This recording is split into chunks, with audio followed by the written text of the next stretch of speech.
Very good evening, friends. Welcome to yet another enthralling session between mega talented ladies Devika Das and Ramanjit Kaur. The discussion will be around Devika's magnificent book, The Mind Game. Uh, I won't take much of your time. I will quickly introduce these two very eminent personalities, and then Ramanjit will take over. I start with Ramanjit. Ramanjit Kaur is an award winning theatre and film actor and director. She is the founder director of the Creative Arts and the National Vice President of the Arts Leadership Council, Wiki. She has won numerous awards, just to name a few, um, few of her national awards, in fact. The Sangeet Natak uh, Academy's Ustad Bismillah, the Sanskriti Award, the Uttam Kumar Ustad Bismillah Sorry, Khan sorry, Yuva sorry. Puraskar. Bismillah Khan, yes, Ustad Bismillah Khan, the Sanskrit Award, the Uttam Kumar Award, um, this the Ladli National Award for Gender Sensitization, and her international awards include the French Embassy Scholarship, France, and the Charles Wallace Award, UK. Ramanjit, a very warm welcome on behalf of Readers and Writers Club. Can't wait to hear you to be in conversation with Devika this evening. Thank you for being here. Devika Das is an award winning author and actor. She pursues her passion for writing and theatre in Hyderabad. Her title, The Mind Game, is a national bestseller and is now available at bookstores in London. She has recently published a Hindi short story titled Meghna with Blue Rose Publishers. She has won the National Award for Short Films, Waterman, and The Silent Voice, directed by Anshul Sinha. Devika has been invited as a speaker for many national literary festivals, TED circles, and also judged several literary competitions organized by schools and colleges. Currently, she is working as a content strategist for an IT company in Hyderabad. Devika, you've become like a family member at the Readers and Writers Club. So, very, very, very warm welcome to you. The viewers are waiting to hear both of you to speak on the mind game, and all Thank, the best to you. And let's start. Ramanjit, thank over you. to you. Thank you so much, Mona, and thank you, Sushruto. The It's a pleasure to be here again for Readers and Writers Club, and I am also delighted to be in conversation with Devika Das, with whom I was there for with her first book. Am I right, Meghna? Yes, Meghna was the republished book. Yeah, yeah. recently published, Meghna, which was about the life of this actor in theater. And it's a delightful read. So, if any one of you wants to pick up that book, you need to look it up. Her recent book was Climate in India, which was a children's book. And now I'll show you again. This is The Mind Game by Devika Das. Um, Devika, warm welcome once again. And I would like to start with your Meghna was a storytelling novella, right? There was a story that the characters had, they were characters. Then the children's book also that you have written, if you could tell us a little bit about that. But also moving from a novella that was a story or that weaves a beautiful tapestry of events in the life of this character. What motivated you to write The Mind Game? I must tell our viewers that it's all about emotions. We are just post COVID times, but I cannot say post COVID because I had the second bout of COVID, which is the fourth wave, I must say. So if you all are not taking precautions, we must. We have started our life physically outside. It's not always possible to take precautions, but whatever we can do, we must take precautions. And in case if you are having flu or any fever, just get yourself tested to protect others. Let us be responsible citizens so that we don't, you know, spread it more. And it's not over yet, and yet we feel these are like post pandemic times. Um so this kind of book comes right on time. It is about being emotionally aware, being aware about our emotions. But let's ask Devika what motivated her into writing this book. Over to you, Devika.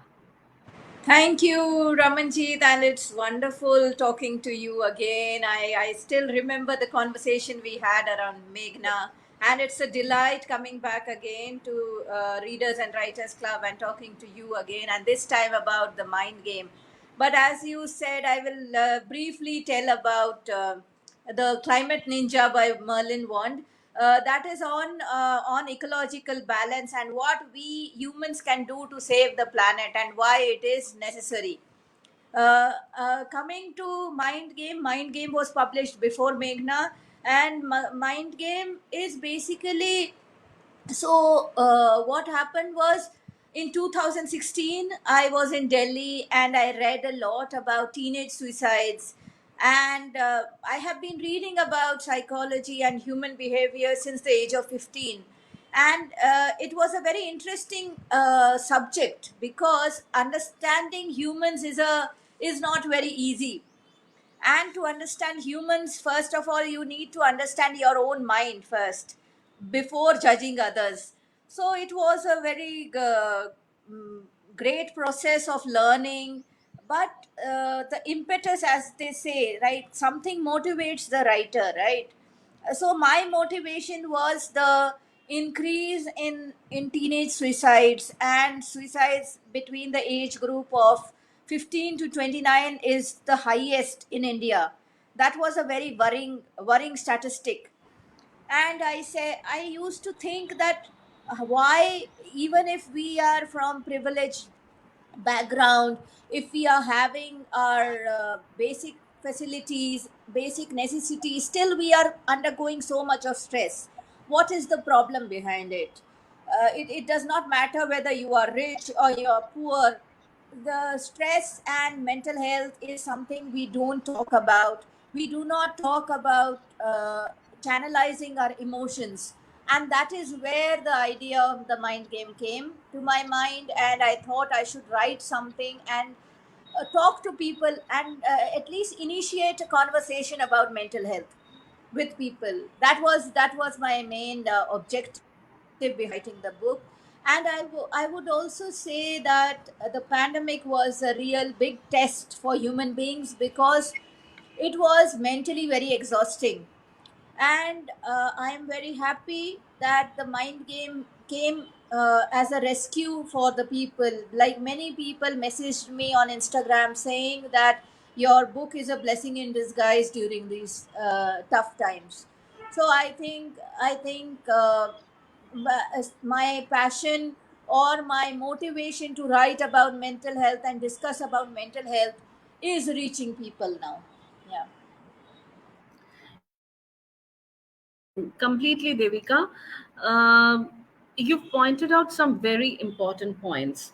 Even before COVID, there was 25% increase in depression and suicide rate among adolescents. And, calculations are still going on. What is the exact percentage of rise, unfortunately, post-pandemic? And before pandemic, I must say, it's a lot to do with our education system, which teaches us to be among the rat race, become a part, one of the rats in that race, and the rat who has to run the fastest. And if you don't exist. in this life. You don't exist in the world.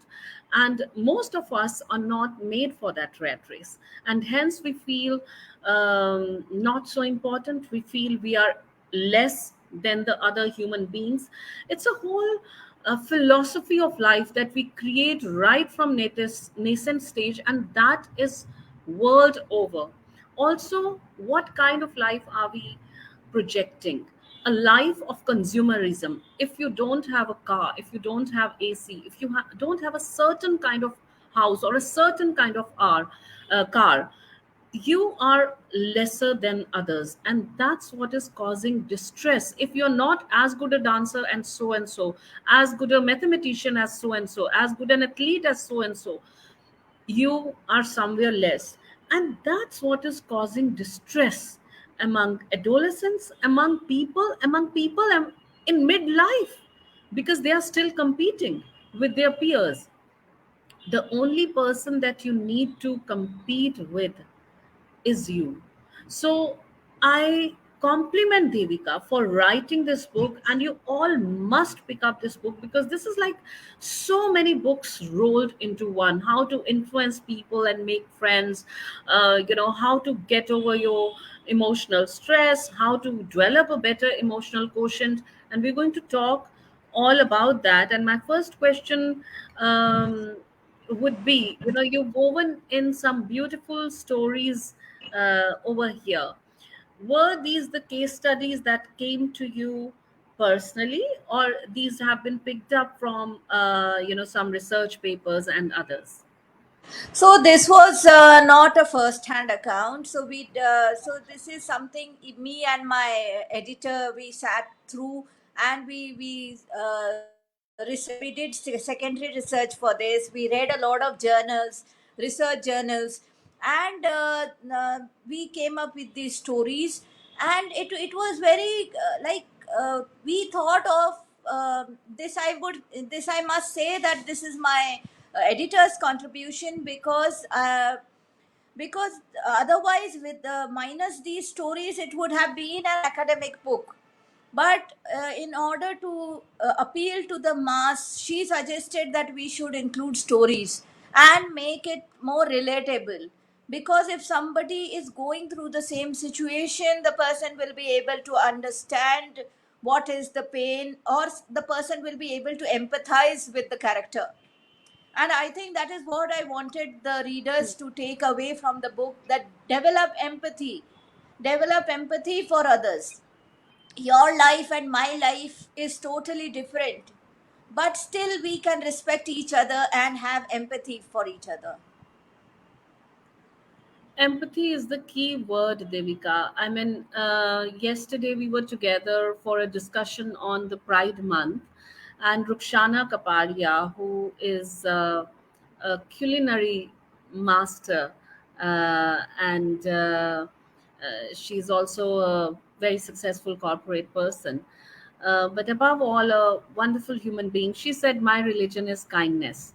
I think that's the religion we need to devise now. A religion called kindness, and nothing but kindness towards each other. And that sums it up completely.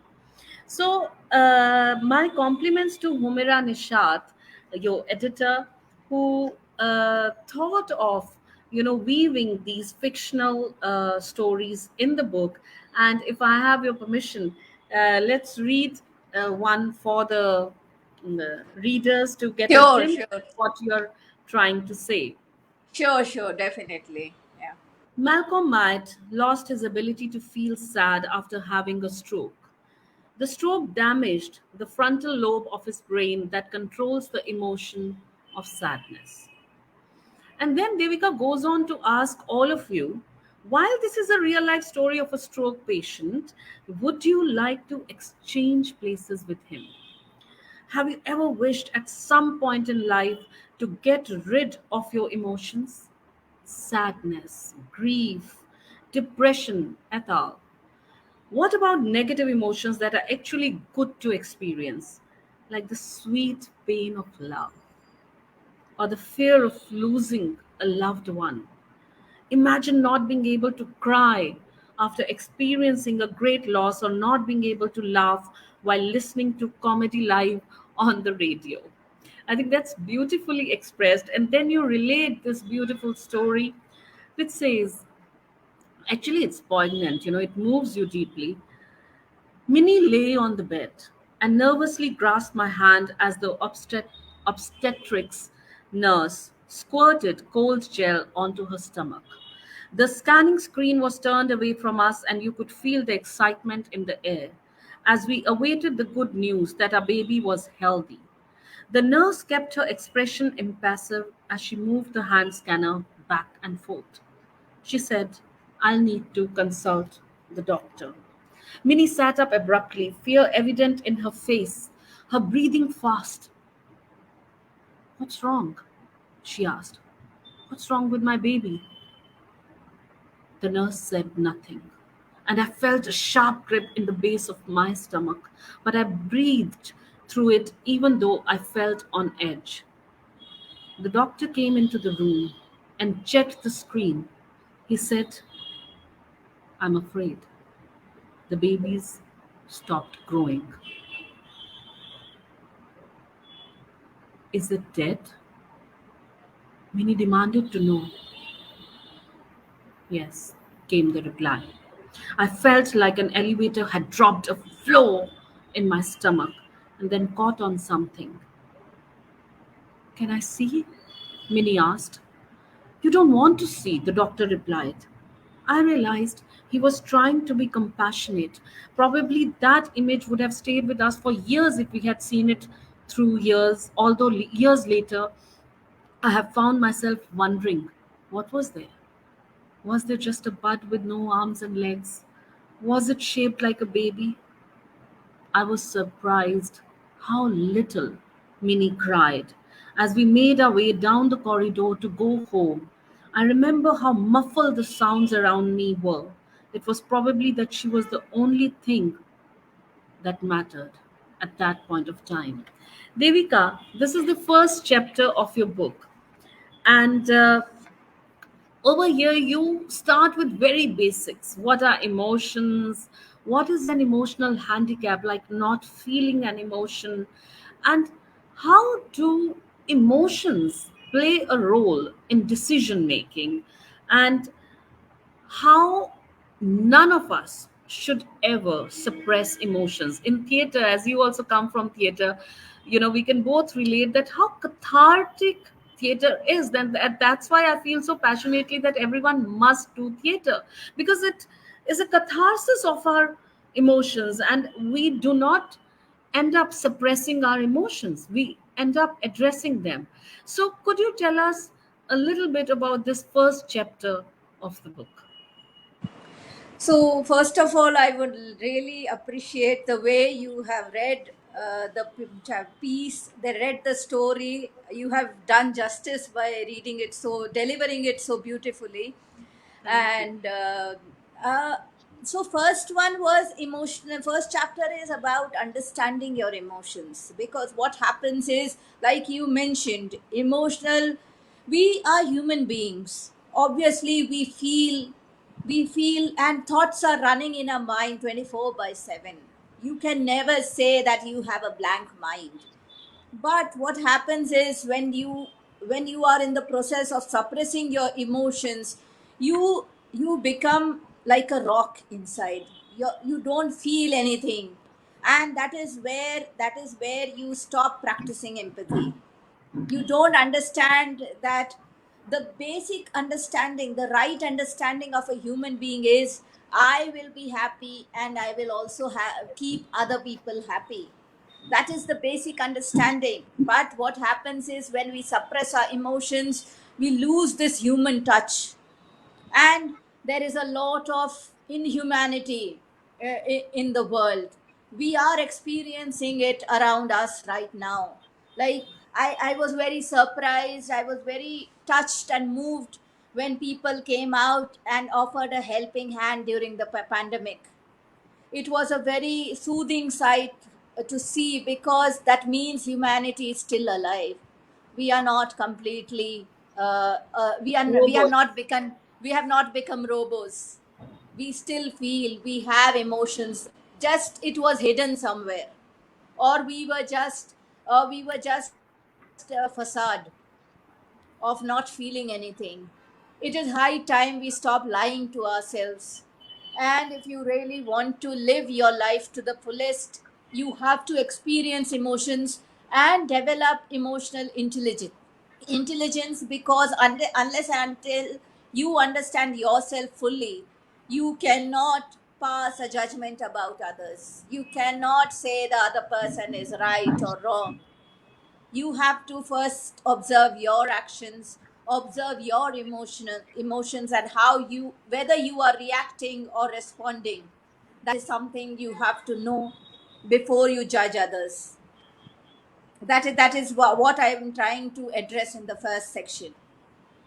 Yeah, because even the chapter which says feel your emotions, be your own boss and have a kind of control over them. I feel that, this book I can really relate to when I talk to my students and I tell them that it's about conscious living. It's like living while holding a mirror in your hand. Now, that does not mean that you're experiencing something and you're also holding a mirror and the experience becomes an observation more than the experience. But it's about being conscious. So many times, the question is, what does it mean to be sensitive? So a lot of people say, "Oh, I'm very sensitive. I feel very upset if someone says something to me." I think being sensitive means being sensitive to others. So many Yes. times we say that he or she or they behaved in a certain manner. The question is, how did I behave before or after that? And what can I do to improve that? That's where the conscious living Correct. starts. The emotional quotient starts, that you talk about, that develop a emotional quotient and about suppressed emotions. As Sigmund Freud said, that unexpressed emotions will never die. They are buried alive and will come forth later in uglier ways. Now, recently, a lot of doctors are saying that the ulcer in your stomach, or the pain in your heart, or the migraine that you're having, it's all suppressed emotions. It's anxiety that you have developed. So, Yes, definitely. how do you become an emotionally aware person? That's what is interesting to read here. Thank you. Yeah, so if you could go ahead and talk a little bit more about the emotional quotient, that is such a need of the hour right now. So so emotional quotient is basically like living in the present. It helps you live in the present. Like many people talk about living in the present, what we do is we are more bothered about things that are not under our control. It Yeah. isn't it better if we know how to deal with those things, because we don't know, it is not under our control, we cannot manage the situation. If somebody else has behaved badly with us, how do we respond to it? Do we stop talking to the person, or do we continue blaming ourselves? Sometimes what happens is we get into self guilt and self blaming. We think, okay, I may be worthless, or I have done the wrong thing.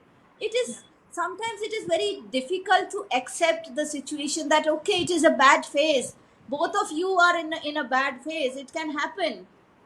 It can happen, both of you are going through a tough phase, and at that time just keep calm and let that phase go on, because nothing is permanent in this world. You are living this moment, you are happy this moment. And what happens is, sometimes if we are emotionally aware, we start observing our own actions and behavior with others. We are very mindful.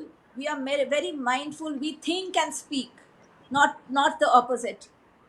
We think, we keep ourselves in the other person's shoes and think, okay, how will the other person feel if I say something?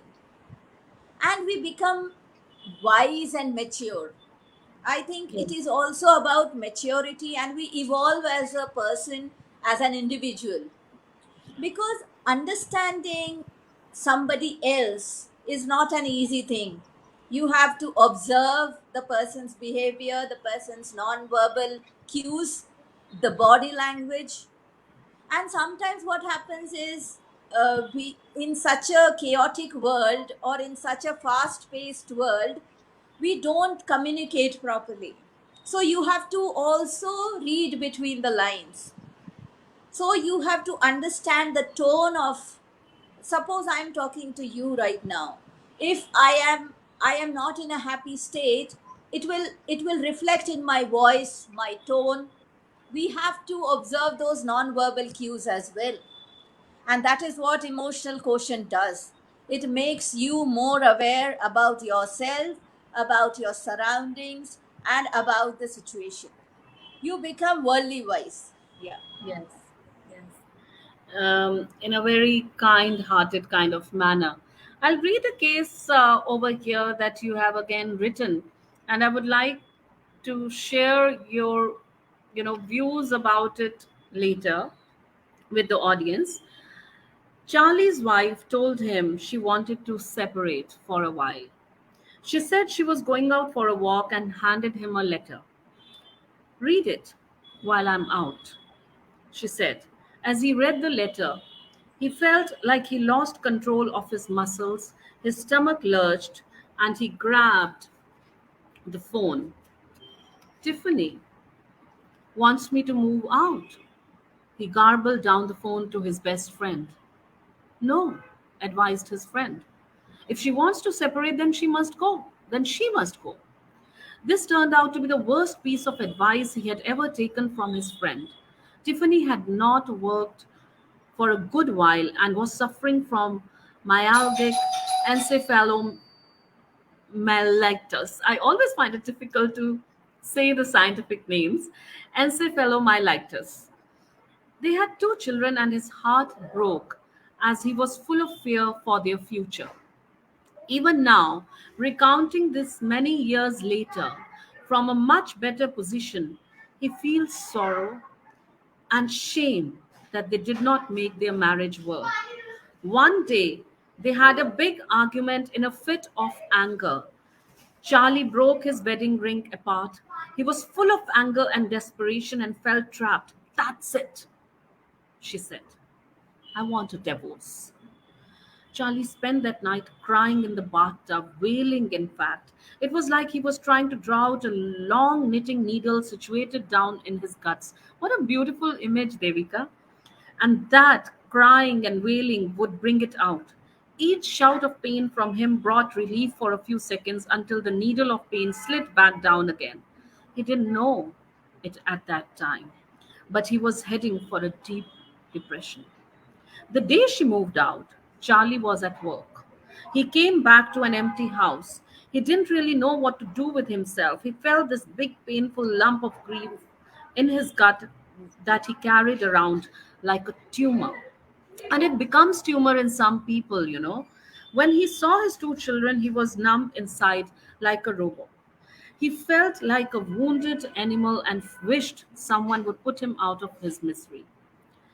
So it goes on to describing his state.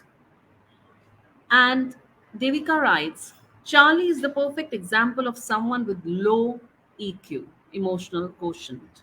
He lost his wife and kids, and the effects of this loss cascaded into his work life. In the end, he even lost his job. Charlie could have handled matters differently. Let's see how. And rather than, you know, referring here now, I would like to ask Devika. Devika, if you would like to share with our audience, what do you think Charlie could have done to save his marriage? One is, so yeah, again a beautiful rendition. I would Thank say you. I would say Charlie could have communicated with his partner about, because sometimes what happens, like I said, we don't come out clearly and honestly. If we are going through pain, it is not very easy to express our pain to somebody else. Specifically in a relationship is a strong one when You communicate even about your darkest days. But in order to reach that level of understanding and trust, it takes a lot. It takes the participation of both sides. It is not a one-way relationship.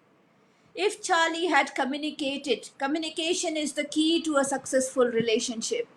If he was a bit mindful and he could observe his own emotions, that why is he behaving in such a manner, and not understanding, he might have understood, he might have understood his partner's trouble.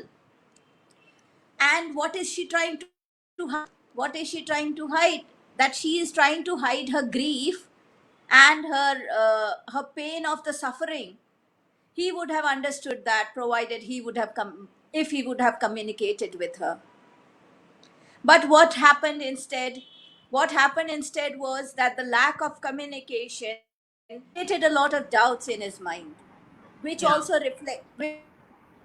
what happens is, like, he suppressed his emotions, he did not communicate, Yeah. and it also took a backlash on his work, Hmm. because of which he had to lose. Because what happens when you are constantly under some mental if you are troubled by some thoughts, again and again and again, you get into stress. And depression is something which is not visible always.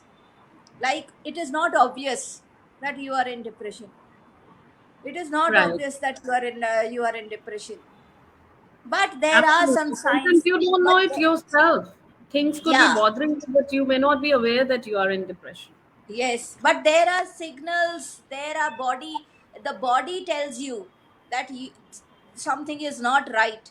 You Yeah. don't eat well. You don't sleep well. You have focus problems. You have concentration problems.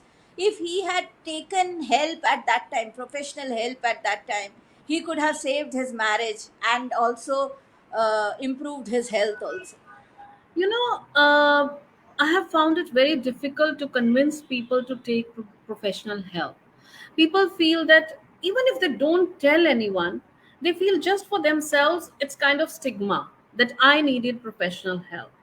Whereas even I don't mind, personally talking to someone at so many points of times. But it should happen to more and more people that you should be happy to share your feelings with a counselor, with a psychologist, and find solutions for yourself. Because there will be so many things that you cannot talk to your partner, you don't want to talk to your friends. So you need to talk to someone that something is not right somewhere, and can you analyze it for me? And that's all there is to it. But there's so much ego, so many boundaries, so many inhibitions that come into play that people don't reach out. So it's an appeal from Devika and me that please reach out. First, try to talk to your partner, to your friends. And if those are not the people, that parents, and if those are not the people you are feeling easy at that point of time, just reach out for professional help. It's absolutely fine. You can share it with others that you are seeking professional help, or you don't need to, but it will really, really help you to put things in perspective. Yes, Devika. Yes, I think this is something which we should be taught, which should be normalized since childhood. Yes.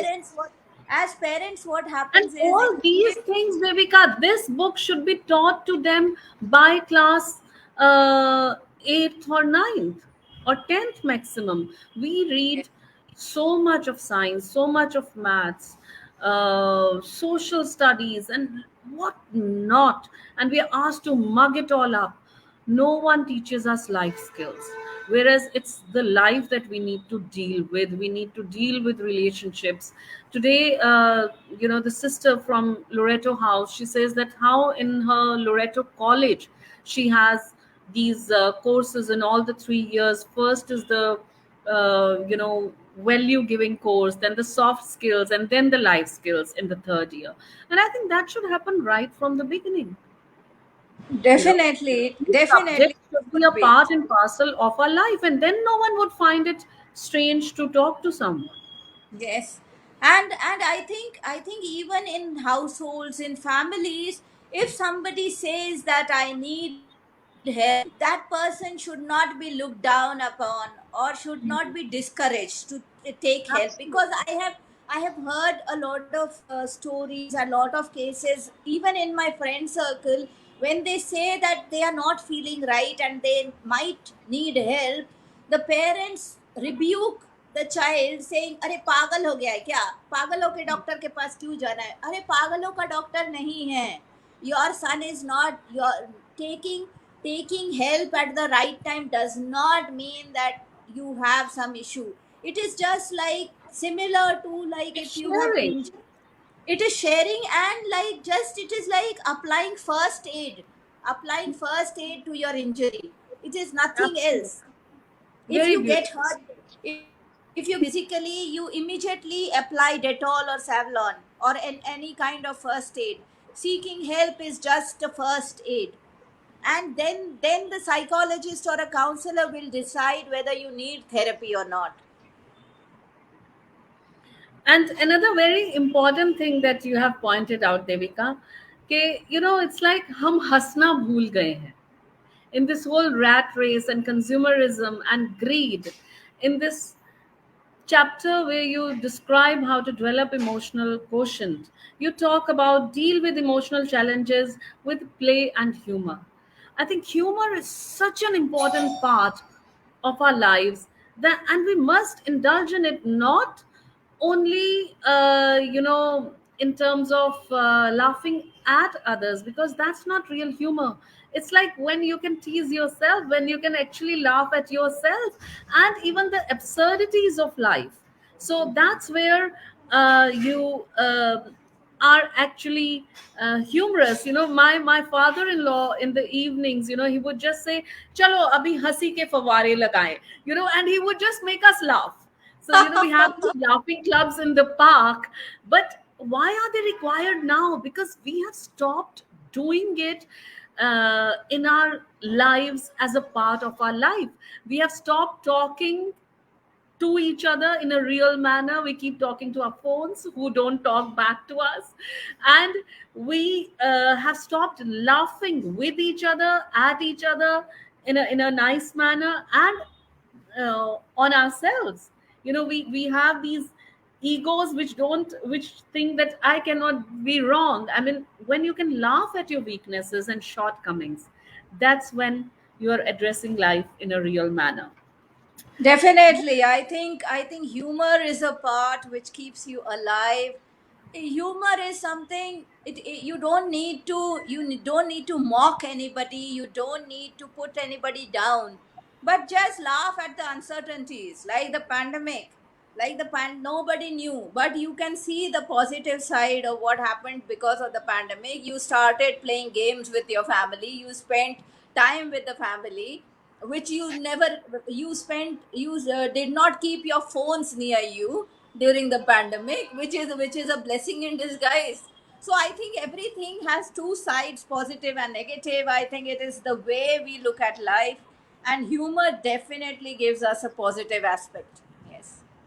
Right. Then you go to a very important thing is how to deal with relationships. It's relationships do give us a lot of stress, and we all want to be successful in having good relationship with our spouse, with our children, with our parents, with friends, everything, even the social circle. I want to be the one who people want to meet. So, very intelligently, you've brought in the topic of analyzing people, because once we are able to analyze them, then comes the next part of how to deal with it, right? So, and I like this, that the art of effective questions was the first thing that you address. And as they say, that judge a man by his questions rather than by his answers, because only a person who's listening well, who is thinking on his toes, who is thinking about a certain topic with depth, and who is not just raising their hand at a book launch or any event just to be seen, but has actually brought forward a thoughtful question, is what um, is something that will mark the kind of person that he or she or they are. So if you could, analyze a little more about analyzing about people or analyzing people. So, what it is very correctly said that analyze the person by his questions and not answers, because that shows the level of depth, the level of knowledge, and the because why do we ask questions? Because we are curious to know about the topic. We are seeking knowledge about that topic, and if you are really interested, you will definitely first read yourself and then ask questions to an expert or to somebody else. When you are not able to answer it yourself, you will ask the other person that, do you have answer to this question? Now analyzing people is like, uh, thanks to social media, I feel we have lost the art of connecting with people and developing real true relationships. I am emphasizing on the word true relationships because we think everybody is a friend. अरे दो चार मीठी बातें कर ली हो गया, वो तो Yeah, मेरा अच्छा दोस्त है। ऐसा नहीं है। There is a difference between an acquaintance and a friend. You should be you should be very mindful or very careful about whom you choose as your friend. yeah, Like they say, your friend, birds of the same feather flock together. So if you do not find like-minded people, that means they are not your friend. They are acquaintances. Yes, nowadays we socialize a lot. We go out, we meet so many people at the workplace, at public events, or in your family. But how many are you really close to? Or how many people are there in your inner circle with whom you can share your deepest, darkest secrets, and they will not judge you? They will not judge you even a single time. I think having those kind of people is very important to lead a good life. I won't categorize it to be a happy or sad because those are momentary emotions. But in order to grow in life, you need a balanced and a healthy support system. That happens only when you get the right people at the right time. It is not very easy to find such people. You have to really work hard. You have to go through bad experiences also. And I would also say, never feel bad if you have met bad people or people have taken advantage of you. Many a times what we say is, I will avoid such people. Don't need to avoid such people, but set boundaries. Setting boundaries is very important to develop healthy relationships. true. You go on to talk about unlocking personality and behavioral patterns. Um, One of my favorite workshops that I like to give is breaking out of personality prisons. But that is about yourself, your dead habits or your all the inhibitions or boundaries that you have created around yourself. It's your own prison that you have created. you know uh, just now I was at the book launch of Nita Bajoria, The Casket, and apparently I am yet to read it. I just got it home just before this your launch or your book reading. Over there apparently there's a character whose husband and father-in-law were supportive, but it was she herself who felt the guilt of not doing things for herself. She was feeling inhibited to go out and um, you know learn more in life or grow more in life. So it's very interesting and I'm looking forward to reading it. But I think um, that's the result of creating a personality prison around yourself, that this is me and nothing else, and this is my prison and I cannot do this, I cannot do that, or this is beyond me. And over here you're also talking about unlocking personality and behavioral patterns. If you would like to share your views about this. So we have certain, as we are growing up, we see a lot of things. We idolize a lot of people. We have this culture of hero worship, where we think, okay, if at the age of 20 I should have these many, this should be my status. At 25, this should be my status. What we do is we always try to fit ourselves in a box rather than thinking out of the box. We are not very risk taking. As a child we are very free. But as we are growing up, we are subjected to a lot of stereotypes, maybe because of the family background, or the culture in your family, or the traditions and customs that we see around us. Yeah, We start thinking, okay, this is the definition the society has given, and I have to follow it because I can't break stereotypes. yeah, This is a very big fear, breaking stereotypes.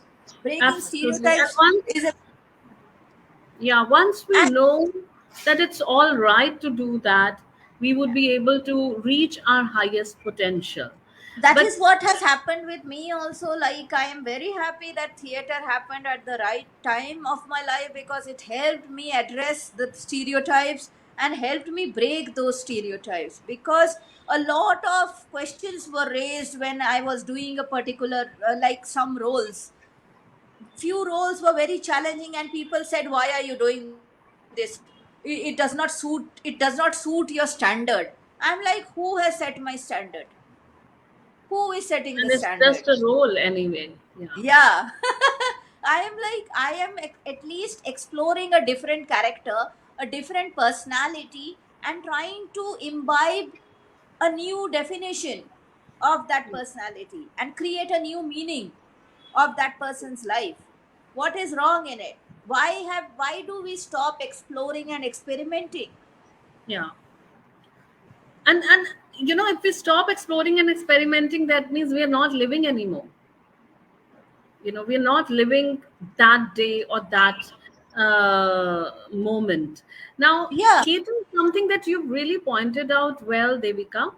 I was with one of my actors who's a cancer survivor, and she was telling her story.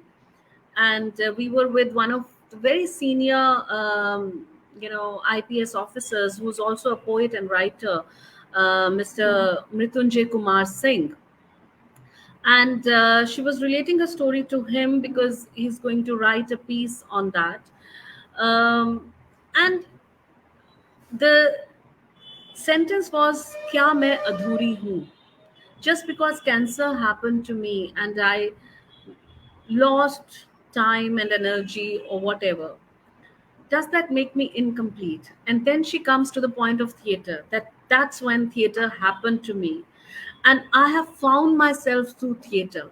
So thanks to cancer I found theater, and thanks to theater I found myself. So actually cancer made me complete.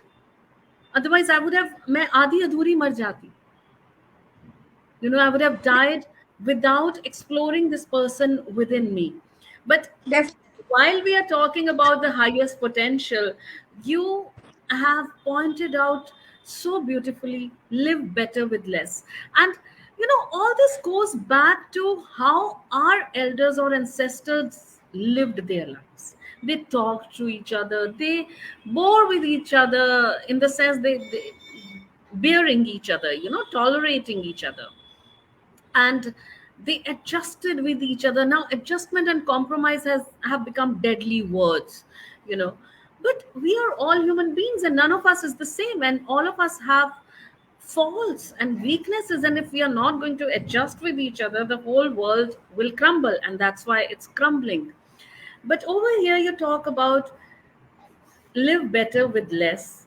How this whole consumerism, Devika, the amount of earth that we have consumed, the human beings, is the part of the earth that we were not supposed to consume. We were supposed to share it with other species equally, and some part was left for the universe to nurture itself.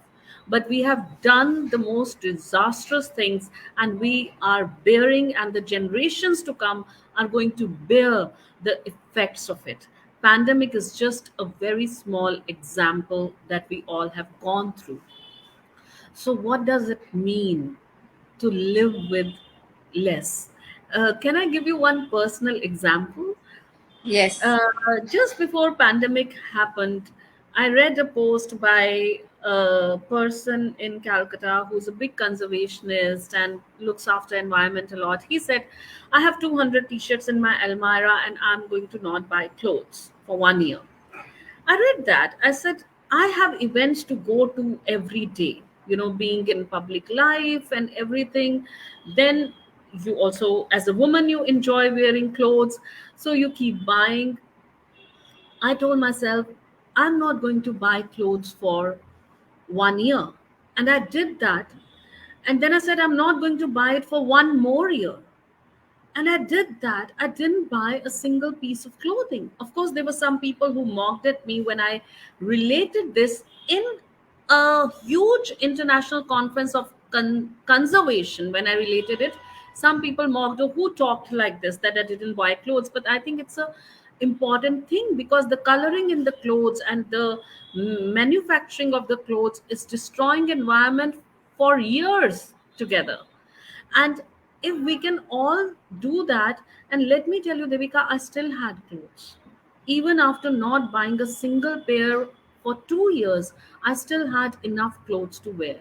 So, what would you like to share when you want to say, okay, you know, let's be careful about how much we consume? Thank you for sharing your story. It's really inspiring to hear that somebody has actually practiced it. I am also practicing minimalism at my home. It's basically, see, understanding what do you really need. Do you really need so much, or are you just into impulsive buying? Impulsive buying is also a result of emotional imbalance. Sometimes we just go shopping and buy Yeah. because we are not in a right state of mind. Yes. If you are emotionally intelligent, you will understand your consumption pattern. How much of food we waste, like the food that we order from Swiggy, Zomato, but how much we really eat? Okay, you may have money right now, but will that money be with you forever? आप मरने के आप जब मर जाओगे वो पैसे के साथ क्या करोगे? Yeah. And the whole thing, uh, attaching status symbol, like you said, that you Yeah. are a public figure. You are a public figure, so you cannot repeat clothes. We have this idea that people are watching me. So people are watching me. People view beauty as talent, not because of what you wear.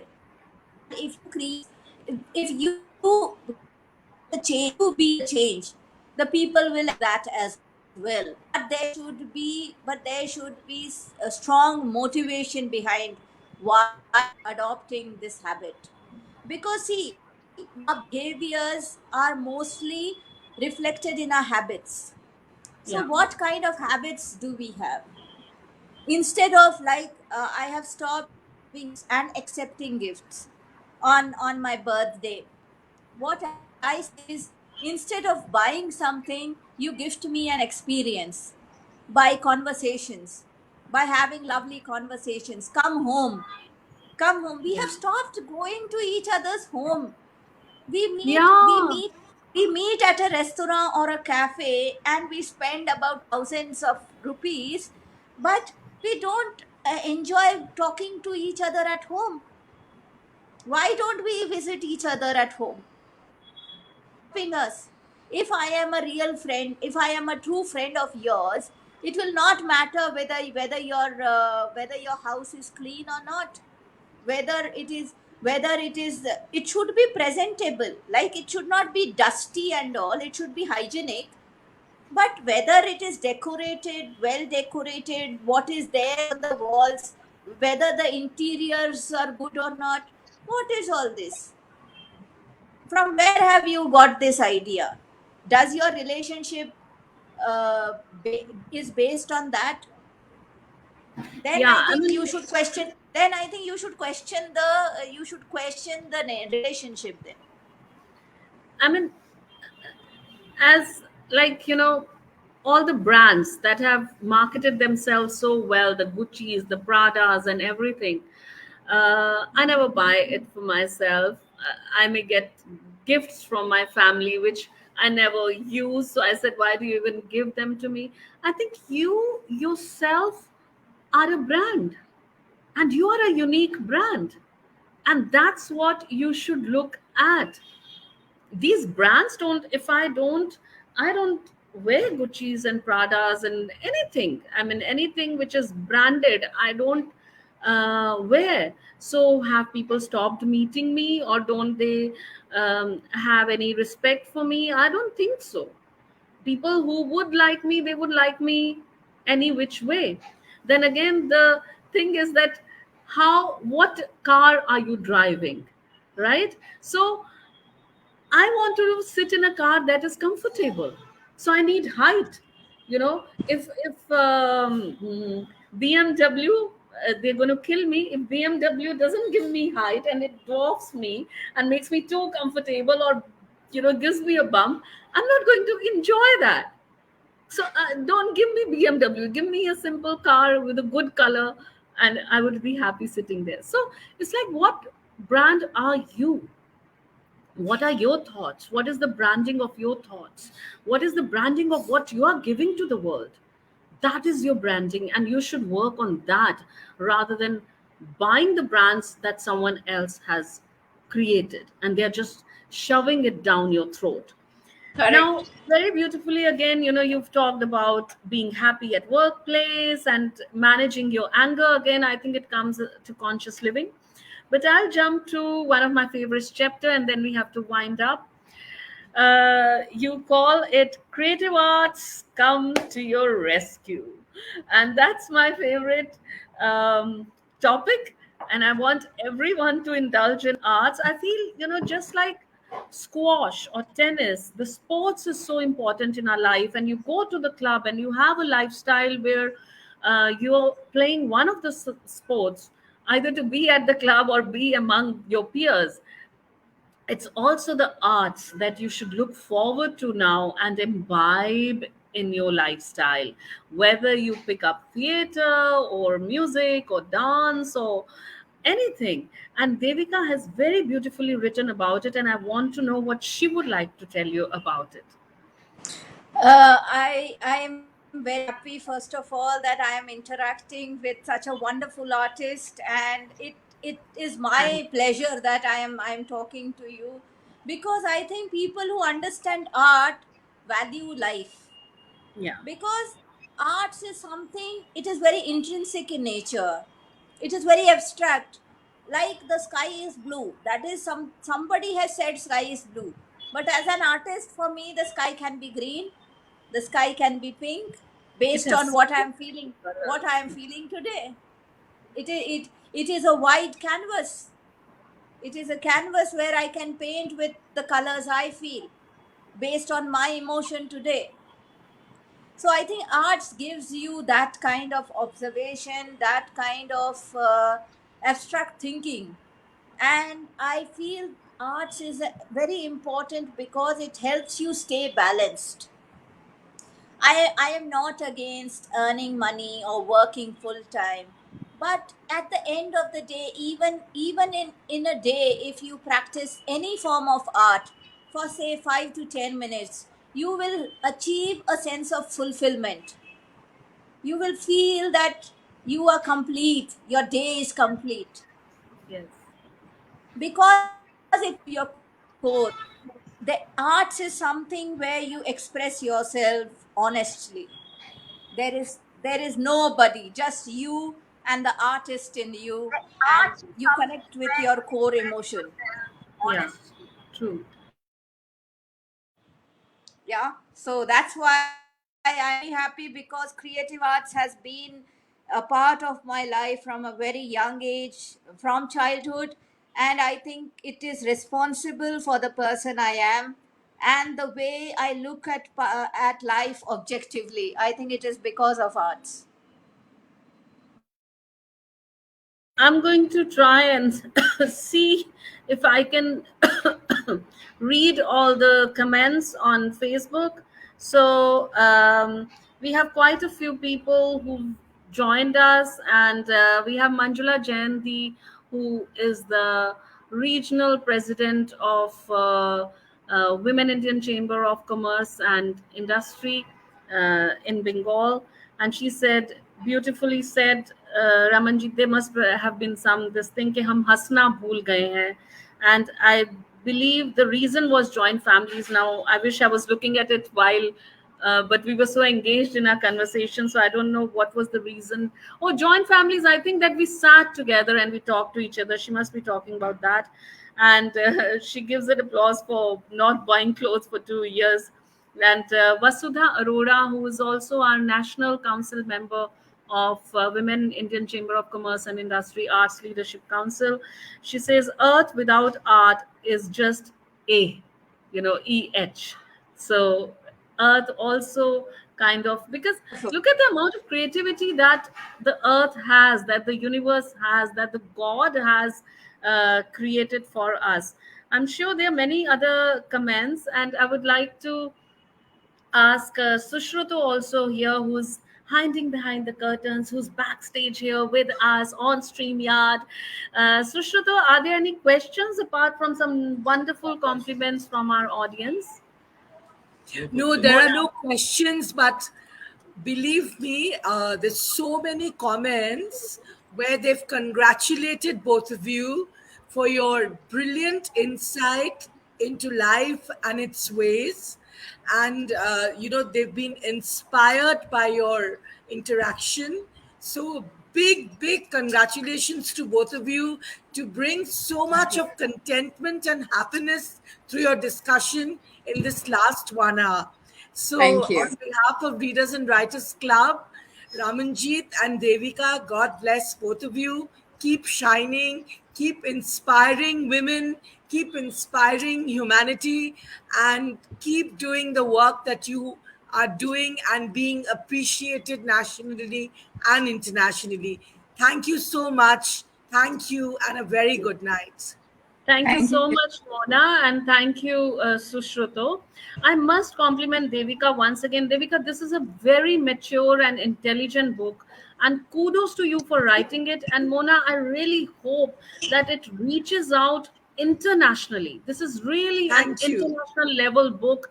It should go to all the schools and colleges, it should go to the workplaces, to the corporates, and really salute to you for writing this book. Coming from you at such a young age, I think sky is the limit for you, and we look forward to reading your next book, which is the one that you are working on.